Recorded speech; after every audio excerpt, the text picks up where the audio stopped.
After having spent a crazy amount of time playing and testing Sereniel, since honestly she's one of the funnest characters I've ever played, I have a lot to say when it comes to Sereniel, and with this today I'll be breaking down everything you need to know about her, what to expect, whether she's worth pulling for, and so much more. Without further ado though, let's break her down. The first thing worth mentioning about Sereniel is that first and foremost, she is a hunter and she is also of the instinct class, or rather instinct element. Regarding this is fine. This doesn't really change that much. I think it's interesting that we've received now an official instinct character, as formerly our quote-unquote DPS was technically only cannaaaa, and to be fair, she does do a pretty good job when it comes to being a pseudo DPS and shielder, but Sereniel is by no means even comparable to cannaaaa in terms of how much damage she does. This character really feels like one of the standout limited characters in terms of everything that she has to offer. Now, notably, I did say limited, and I should actually make an addendum to referring to the other characters, as technically speaking, as far as I understand, this is a character that will not be showing up on the regular or normal banner, and instead, what we can expect from Sereniel is that she won't be making an appearance to the normal standard banner that we have instead, so keep this in mind as you evaluate whether or not you should actually pull for her. Now, beyond this, the first thing we should talk about is what to expect in terms of her, well, her kit and how she plays. She's a DPS. Plain and simple, you can see it from my stats, and as we'll break into, or as we explain, her kit, you'll see this very obviously. Her first major ability that you can really consider that's worthwhile is Pulse Fire, and in a lot of cases, players will get rid of this, but as we'll touch on again in a moment, you'll see why sometimes there are some cases where you may not want to do this, as again, space will definitely get limited, especially if you're trying to evaluate your save data. Now, in terms of Pulse Fire, this is a solid amount of damage. It not only gives you, well, a flat amount of damage itself, it also has a 50% chance to create one homing laser, assuming of course that you get the upgrade for her potentials, and homing laser L by itself is already a pretty interesting skill too. Now, before we even really break down the exact details of her kit, the concept of Sereniel is that you want to continue ravaging or breaking a character or breaking an enemy over and over, and when you break the enemy, there's an effect or a special added feature to Sereniel's kit that will allow you to be given something as a result of the ravage. For something like homing laser L, this is a on ravage, move from graveyard to hand effect. Obviously pretty good here, and in addition to this ability also has Afterglow, which increases the tenacity damage of attack cards. Tenacity damage refers to the ravage, or the amount of amount of damage that you can deal to an enemy before they become ravaged. It's like a separate bar. You'll see it under their health bars. Now, regarding this, however, this first ability obviously does not have access, or does not have the ability to be epiphanied, so that's all it is.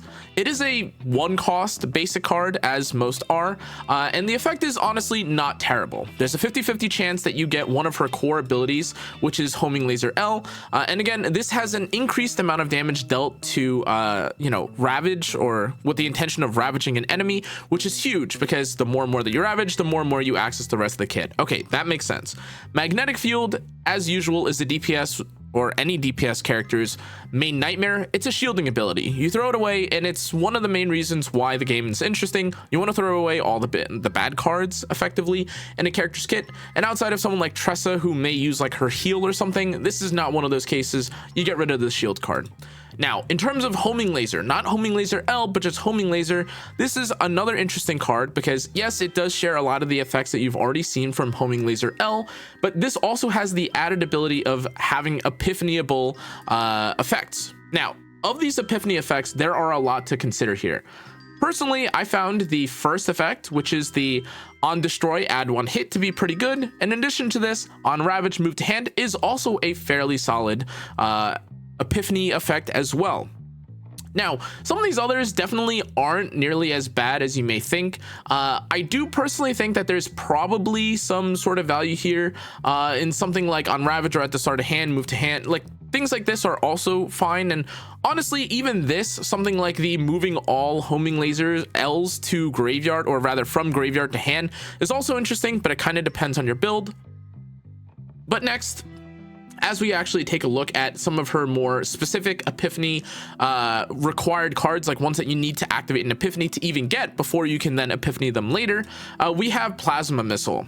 This effectively is a cool card, and although it does deal damage, I find that this center middle card here that increases the damage of homing laser for 1 turn to be honestly pretty good. This to me, I think, is the standout, as again, it allows you to really stack how much damage you deal. And given that she kind of has an infinite cycle of ravaging an enemy and then being able to give herself more of her homing lasers back, this effectively means that each turn can be very, very impactful, and each and every single turn where you get to make use of this 60% increased damage feels very, very strong. But there are obviously other opportunities or other plasma missile epiphanies here that you may be in consideration of, and this includes even something like this upgrade here. Generally speaking, honestly, upgrades in general I think are pretty decent. They remove the card from your deck, and that doesn't cause you to crowd or to deal with extra clutter as you're trying to find your more important DPS cards. That said, the amount of damage that this provides is not necessarily quite as much as something like the original Plasma Missile here. This Plasma Missile here is more of an end of card effect, or rather an end of turn effect, which is fine but not nearly as crazy as you think, as again, this damage doesn't really account for a huge amount, especially because, again, this is based on how many times you can have a homing laser move to your hand. Again, not the most insane, but those were the 2 standout for me.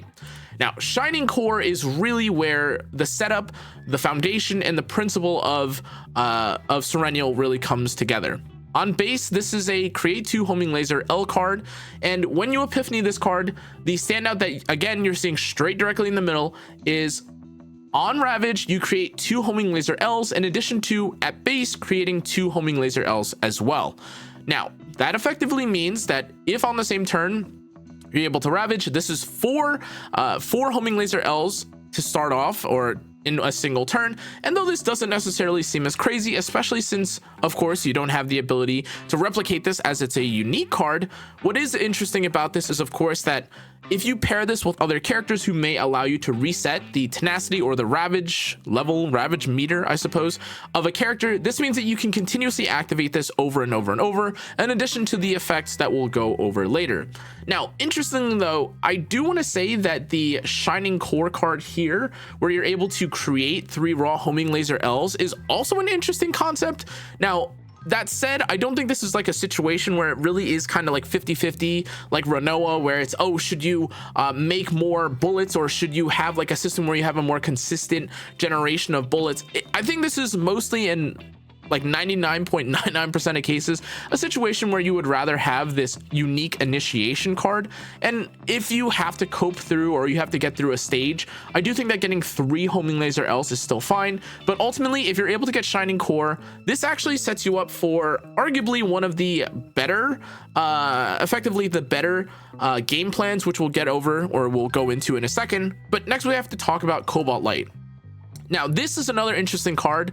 It's effectively Sereniel's AoE, although technically speaking, with the way that Sereniel works by ravaging, she just has so many attacks that she's basically AoE, kind of in the same way that someone like Mei Lin is AoE. But in any case, this aside, at base, this is a 4-hit or a 4 times hitting ability that targets random enemies, and this increases or has specific tenacity damage attached to this. Now, with the Epiphany, there are a few here that are interesting. I found personally that I really enjoy something like the 1-cost Cobalt Light here, where it adds hits per homing laser in your hand. And of course, with the way that the character works, and as we'll go into the ego skill and some of the other abilities, you can obviously stack tons and tons and tons of homing lasers in your hand. And if you luckily have something like Cobalt Light with you, this means that you can continuously throw off multiple of these Cobalt Lights, and you won't just be doing, again, something like 144% one time. You could be doing this 8 times, 9 times, 10 times, depending on how many, again, bullets, or rather, I guess, homing lasers that you have in your hand. Now, in addition to this, I do also think that something like this last Cobalt Light here, where you have a weakness attack and it allows you to activate 1 more time if you Ravage, is also pretty crazy, because this effectively just means that this is a 8-cost, or rather an 8-hit, which again, pretty insane all things considered. But this isn't even actually necessarily the core of how Sereniel plays, but we'll get into that after we get to Pale Shooting Star. This by itself is again, the generic card. It doesn't really have an upgrade. It's nothing super crazy. It's solid by itself, likely not maybe your favorite card that you would pick up or you draw, but just like, again, most other cards, this slot is effectively an okay but not amazing card. This activates 3 homing lasers in the draw and graveyard, which again can be quite impactful depending on how many you have access to, and the damage is not insignificant. However, this is a 2-draw card, and actually you may be thinking at this point, how does the kit work together? What do you copy? What do you focus on? Well, because of the way that, as you're seeing right here, this ego skill works, this ego skill by itself at base is a 400% damage to all enemies. Great. But in addition to this, it moves all homing laser L's in the exhaust pile to your hand. Now, this is significant for a few reasons. Number one, the AoE damage, great, fantastic. However, moving all the homing laser L's from the exhaust pile to your hand is effectively like usually a 6 to 10 card draw, which is amazing. This effectively lets you continuously, again, deal more damage. It lets you ravage an enemy again, and then once you ravage, as you're, looking for something like a shining core with the upgrade initiation epiphany, this basically means that you are endlessly over and over and over, like breaking and ravaging and breaking and ravaging, and you are continuously getting as many homing lasers basically as you want. This is amazing. There is no other way to put this. Just from my explanation of the kit, this is already a character who in 99.99% of cases is probably going to be usable to beat through any chaos that you're really looking for, just because of the way that the mechanic of Ravage works and the way that Ravage really interacts with not only your resources but also the damage against enemies. This is a fantastic option or a fantastic kit for a DPS, and it's likely the reason why she's a limited character. Now, we should also talk about her partner, and for the partner, Peko is also a really crazy partner card, or rather a partner in general, for a couple of reasons. First, it increases your attack. That's fine. Attack scaling is not necessarily amazing in this game, but whatever. In addition to this, it reads that when the assigned combatant's card moves from graveyard to hand, you gain 1 repair complete, and repair complete is a 10% damage amount to the assigned combatant's attack cards for a max of 3 stacks, and it increases the amount of damage the assigned combatant's attack cards of the assigned combatants attack cards that are used against ravaged targets by 15%. Okay, now the thing is, this is just a damage increase. Like, it's pretty straightforward and easy to see this.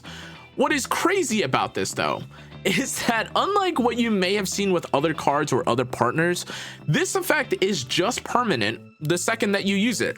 Now, of course, as far as I understand, this does not transfer between fights because that would be absolutely crazy. But as soon as you use this hand, or rather the second that you use this, it's just active. So that means that if you're able to start using this earlier, or you're able to continue using this, it's just amazing. Like, you're able to not only get this effect, actually, I apologize, but also this effect too, which is the overclock. Both these effects combined is such an insane amount of value to Sereniel herself, and when you add these two together, you actually have a card that not only has a higher base attack, which arguably you may find to be a bit more valuable and not valuable, but you finally have a true partner card who has so much added damage and has such a high uptime to it that effectively everything that you fight when equipped with it just dies. That's basically the simplest way to put this. Now, in terms of what some of the save data that you have may look like, this is what I have currently. Again, this was a bit of my cope setup because I actually haven't been able to find a setup where I'm able to replicate more homing lasers. But effectively, what you would be looking for from something like a more fleshed out or tuned deck is you'd be looking for basically the setup that I have here with 3 homing lasers. But you'd want the shining core here to have the unique or initiation setup. Now, of course, there are other things that you could do to improve or, you know, obviously fish for a better role. But unfortunately, because you are kind of limited in how she works, kind of similar to that of Tressa, where you specifically need an upgrade that like really takes your build above and beyond, she does feel a little bit more specific, and it feels like you aren't necessarily trying to be super creative with their build, especially if you're trying to fish for high scores. But the reality is that instead, if you are able to get this build, number one, it's not that difficult to get because, again, going through any content with Sereniel basically lets her one-shot it. But ultimately, the payout is also really good because, again, what she does with her best build is pretty crazy. It's basically like 20 or like anywhere between like 10 and 20 missiles, depending on what you're fighting, how low the Ravage, or how much, you know, how easy it is to break an enemy through tenacity or through Ravage. Which is absolutely crazy. But again, in terms of what you're looking for gear-wise, obviously you could always use something like a Morpheus Cube for damage. I've seen a lot of people use this specifically, the RFS 17, obviously because you're using a lot of homing lasers and they have 0 cost. This specific unique chest piece is also good as it allows you to discard and find like a good specific setup. But ultimately, I think a lot of people, or what most people prefer when it comes to weapons especially, is they prefer this globe, which gives you 40% damage on 0 cost, or on rather, I think it's on 0 cost attack cards, if I'm not mistaken. Yeah, it's increased damage amount of attack cards with a cost of 0 by 40%, which is what most people, I would say, are looking for. But in addition to this, in terms of the last slot, if you're looking for another trinket, Emblem of an Exceptional Deity or Entity is also really good as it's just a high amount of damage. Now, finally, we should talk about the potential and memory fragment, or I should say memory and manifest ego. But to start things off for the potential, obviously you would prefer to have things like the basic card so that you're able to get through some of the earlier phases of chaos manifestation.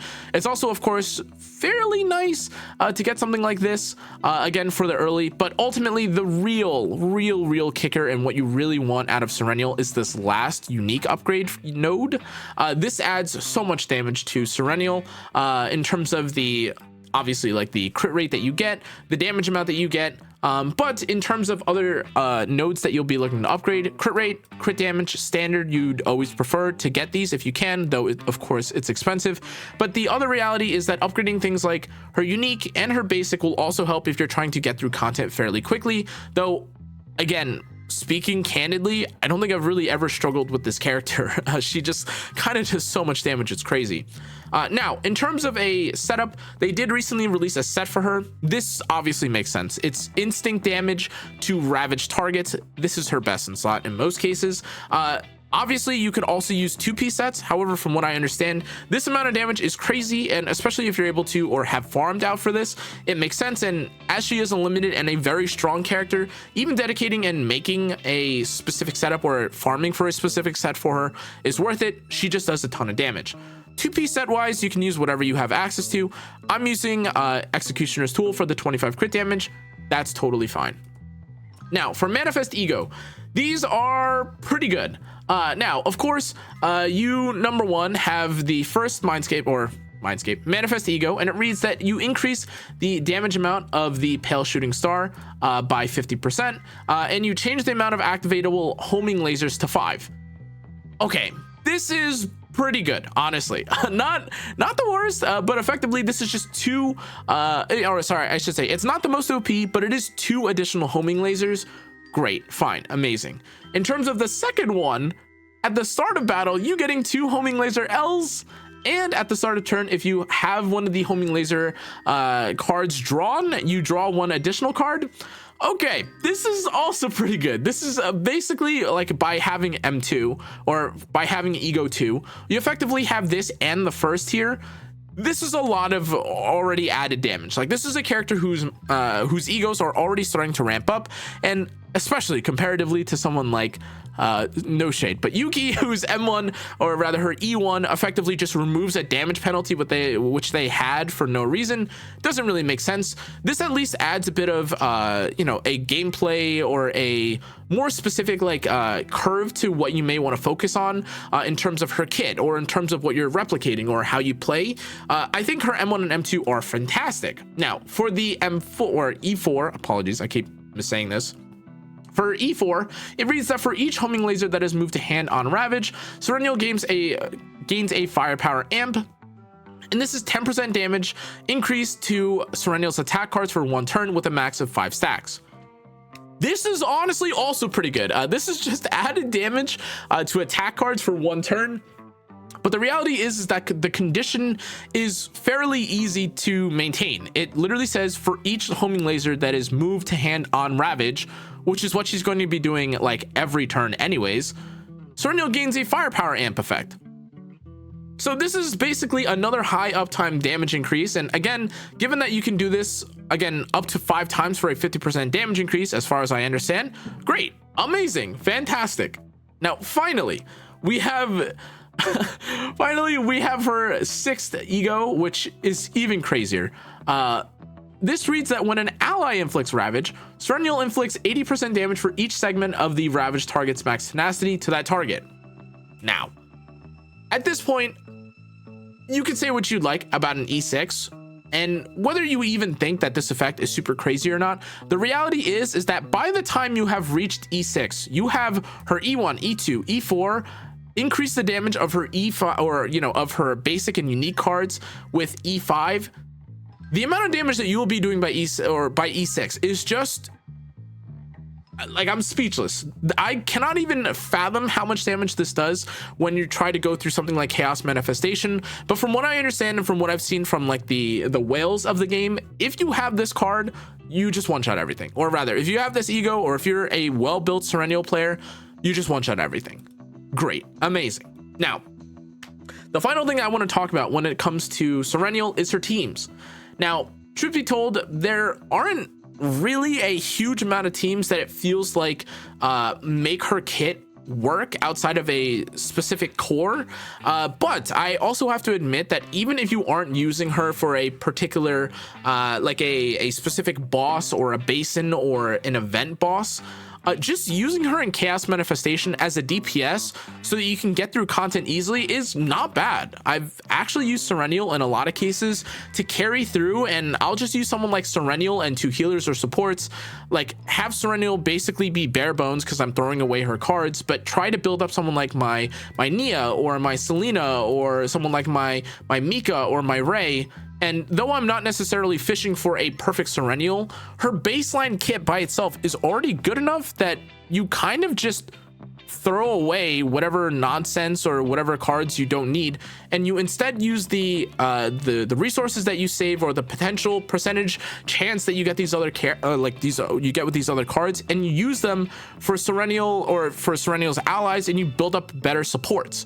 That, for me, I think is actually one of her most underrated values, where again, she doesn't need a whole lot to be good, even as a main DPS.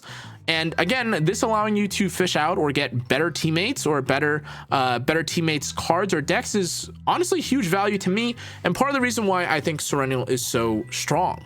Now, at the end of the day, though, I apologize, this has been a lot of yapping, but you may be curious specifically about how good something like Sereniel or someone like Sereniel is when it comes to just fighting, or when it comes to everything, and whether I think she's worth it. And if it weren't obvious enough, this is a limited, or a real quote-unquote limited character introduced to a Smilegate game. And though that used to mean something more in the past, before in Epic 7 they decided to release a bunch of like limited characters of their own IP, which doesn't really mean anything. This is actually a character who I think is just easily the best character in the game right now. It doesn't really make sense how good basically all of her cards are. It synergizes way too well, and it's effectively Tressa but for instinct characters. Now, again, to be clear, me saying that doesn't mean that they will have the exact same use case, but in terms of how you feel the character plays out, like, wow, she's got a lot of sustain, or she has a lot of sustained damage, and wow, she's doing like 40 cards, or she's using 40 cards in a single turn. This is almost an identical experience to someone like, again, Tressa, though again, the way that they get to that point is a little different. However, overall, guys, I'm a huge fan of Sereniel. I think anyone, if you're saving up or if you care at all for her design, I really think she's worth picking up. Unless if I guess Chaos Zero Nightmare chooses to remove tenacity and ravage, or includes unravageable bosses for like the next, I don't know, like 2 months or something, I think Sereniel is going to be a fantastic pick. I personally am a huge fan of her. I think her designs, especially her Affinity 10 background, by the way, is crazy. But everything that I've seen about her right now screams I'm OP, and therefore I hope you guys have luck when pulling for her if you do. And otherwise, thanks again for watching. I'll see you on the next one. Stay safe, stay healthy. Good night.